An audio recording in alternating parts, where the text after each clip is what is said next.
What is up, my fellow mobile gamers? In today's video we got our tier list for the mini slayers in Mighty Doom. Like and subscribe for more amazing mobile game content. We don't got a lot to go over. We only got 1, 2, 3, 4, 5. So aside from going over our tier list for these, I'm also going to give some recommendations for gear sets that I suggest for each one as well. First up we have is the basic one that everyone starts off with, the mini slayer. This one has a unique ability that it just has a chance to instantly kill or destroy one of these minions, monsters. Honestly, it really doesn't seem like it triggers a whole lot, and compared to all of the other slayers we have, this one is definitely, I would say, by far the worst one. When it comes to gear, I would personally suggest like the demonic one or the cultist gear, mostly because the base stats for the mini slayer really lack compared to all of the other ones. So you really need that extra kind of damage and health. Really any combination of like the demonic stuff, like you could go with like a helmet and then the gloves. I think it's the demonic helmet and the cultist gloves give an attack increase percentage based. So you can really get a lot of extra damage just to kind of help out. I mean, this is pretty much strictly like free to play players are going to be using this. Next up we have is the $5 Crimson Slayer. This one, I got this one. This was the first one I bought and it was decent, but the special ability I feel is very lackluster. The special ability is once you are below 25% health, you put out more damage. The problem is the game doesn't really specify how much more damage you put out, and I don't really like that. And from just testing it and playing it as much as I did, it felt like this specific skill just really wasn't what I was expecting. I thought I was going to be really like wreaking havoc on enemies, and you really don't. I mean, it's hardly a noticeable difference in the attack. However, the base attack for it is definitely a lot higher than say like the mini slayer and some of the other slayers. This has higher base attack, which is really good. I don't think it's definitely not awful. It's definitely way better than Mini Slayer, but it's not like an S tier, so I'm putting it in the A. For the Crimson Slayer, I have two specific things, and that is the chain gun weapon. Highly suggested the chain gun weapon with the Crimson Slayer, because the Crimson Slayer already has high base damage, so the chain gun, that high attack speed, combining those two is very, very strong. And then also going with the cultist gear, which is just going to increase your attack damage, your crit chance, your attack speed, so you're getting a lot of just heavy damage with that build. Next up we have the Golden Slayer. This is the one that costs 1,200 diamonds, gems, whatever you want to call it, the premium currency. So free to play can get this, but you do have to save up a ton. The Golden Slayer, this is another one that I really like, and I know a lot of people are going to say like, oh, this is like an S tier. And I understand that people would put this in the S tier because it has a really amazing special effect when paired up with the right gear. But I feel like you have to have too much specific gear to kind of fully unlock its potential. So I'm putting it in the A. And what I mean by that is you have to use the UAC gear specifically with this Golden Slayer. Otherwise, you really miss out on its true potential. If you don't have like the UAC gear, but you have this Slayer unlocked, you're kind of really missing out. And at that point, you're better off just using one of these other two. So, I mean, it has the potential to be good, but again, it's a specific build.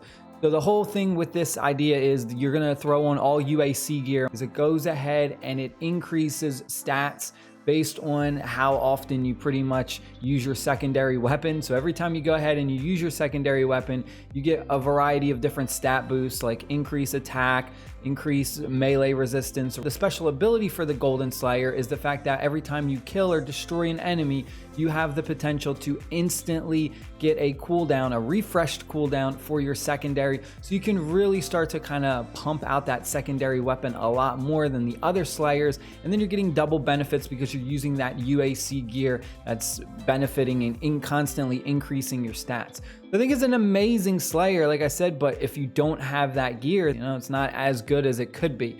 Next up we have, this is my favorite, Hoppin' Mad. This is the new Easter Bunny special mini slayer that we got. This one is $12.99, I think it was, $12 or $13. This one has a special unique ability where After 10 kills, you go ahead and it throws out either an explosion, which is pretty much just an explosion, an AoE explosion, or you go ahead and it throws out a health pack, which is like this little egg, and it instantly heals you up for a little bit of health. It's not a lot of health, but over time, especially when you're doing these dungeon runs, you'll notice that anytime you're able to just heal yourself, it's so strong in this game. I definitely think this is by far one of the best mini slayers we have in this game, and it's pretty obvious that they would do this. When we go ahead and we get a new mini slayer, pretty much any type of new content, you can kind of expect us to get a more stronger mini slayer, because the whole incentive is it wants people to spend money to get it.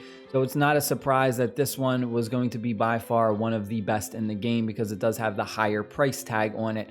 For the Hoppin' Mad, I really don't have like a personal suggestion for the gear. I feel like you can pretty much throw any gear on it almost, and you can just benefit. It's kind of like a no skill mini slayer. Like, you don't really have to think too much. Everything just kind of happens. You just got to play the game.